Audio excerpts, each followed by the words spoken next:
As Europe continues to battle the energy crisis, Germany is finalizing plans to introduce gas price caps. The unilateral move is part of the country's €200 billion package to limit the impact of inflation. Under the proposals, due to be officially announced on Wednesday, the average household would save around €1,000 a year on their gas bills. Big industrial companies would also benefit from price caps, but in their case, the measures come on condition of keeping existing operations in Germany and 90% of jobs in the country for a year. So far, there's been no agreement on an EU-wide price cap for gas. For more on this, let's talk now to energy analyst and lecturer at the Hertie School of Governance, Thomas O'Donnell. Hi, Thomas. Lovely to see you. It's really interesting that the government is attaching conditions to these gas price caps for companies. Do you think it's very worried about a corporate exodus? Well, thank you for having me, Kate. Of course, they're very worried. Back some years ago, when the fracking revolution, natural gas revolution, started to take place in the United States, and Germany, meanwhile, had the highest prices in Europe of energy. Many energy-intensive companies, especially refining, had already gone to Louisiana and the U.S. And now, with an energy war versus Russia and the complete cutoff by Russia of all the gas supplies that Germany particularly relied on so heavily, it is a very serious situation. Yes, and they don't want to give money to companies if the companies are going to take it and leave right away.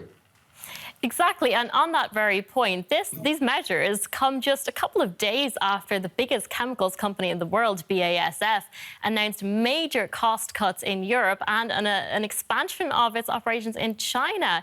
Do you think these measures are going to be enough to prevent other companies from following suit? Well, no, I think they'll take their lead from BASF. Look, German government policy, not only Merkel, but before, is BASF policy. There's no difference between it. BASF owned part of a major gas field that Gazprom controlled up in Uruguay. They got a significant amount of the gas that came through Nord Stream 1 as owners and only paid transmission and taxes. This was central to their business plan, cheap Russian gas. And just like certain politicians pushed this very hard for years, contrary to the advice of Eastern European countries, of people in Brussels and in the United States, it has happened exactly what they warned. Putin has weaponized it, and BASF is in a big crisis.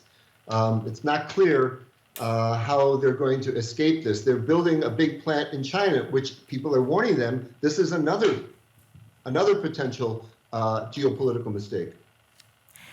So we've got quite a lot of factors at play here. Now, managing gas prices is one thing, but with a recession looming, what else do you think the German government needs to do to keep companies afloat? Well, you know, there was a BID, the German Federation of Businesses, did a survey a couple months ago, and they found something like a third of companies were actually fearing that they might become insolvent, go bankrupt. And at least 60% saw a very difficult situation. Look, companies will go bankrupt. It's an energy war, and Germany, prepared very poorly for it. And there's an energy war, and there will be casualties. So the question is, how much will taxpayers say, we need to support some of these companies that will go bankrupt and are going bankrupt? And how will that take place? Will they see that as fair? It depends how much citizens feel their bills, their woes are being taken care of by the present price cap and subsidy program the government is announcing. And on that notion of solidarity, the EU has failed to agree on a common gas price cap. How damaging is it for countries to go alone? Well, here's the problem. What we have to be very careful of is that the countries don't turn on one another. For example, Germany has been able to fill its storage with the Russian gas cut off. Now, how did that happen? Well, by paying a very high price, by willing to pay whatever is necessary. So people have talked about that developing countries, Pakistan, Sri Lanka, can't get gas because Europe is buying it. But between the European countries, if Germany is paying more and can pay more, that takes away from its neighbors.